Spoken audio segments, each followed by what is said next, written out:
Update lang dun sa dahon ng gabi. Nailaing naman siya kaso late lang ako mag-upload dahil na busy ang empleyado.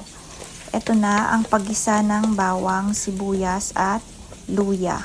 Hindi kami gumamit ng bagoong. Yung usual kasi naglalagay naman talaga ng bagoong dito sa laing. Para yun yung pangpaalat at pampalasa. Pero hindi kami naglagay. Pero ayan, tinapa yung sahog na nilagay namin na medyo maalat na rin naman yung mga tinapa. Pag naluto na yung tinapa, ilagay nyo na yung unang gata. Pakuluan lang yan bago ilagay yung mga tangkay ng gabi. Kasi mas matagal yan lalambot kaya unahin natin yan.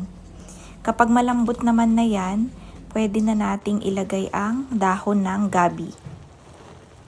Ayan, todo-todo ang gabi at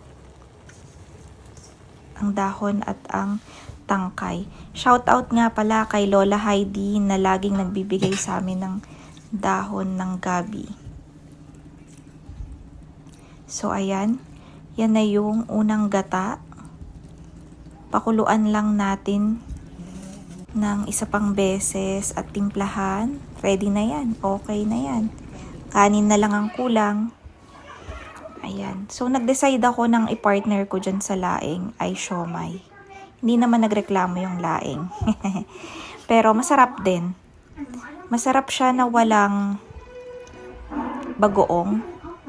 Kasi malasa din yung tinapa. So, kung hindi kayo masyadong fan ng bagoong, pero gusto nyo ng laing, pwede to sa inyo. Pero kung gusto nyo ng bagoong, bahala din kayo sa buhay nyo. Dilagyan nyo ng bagoong. Eme. Kain!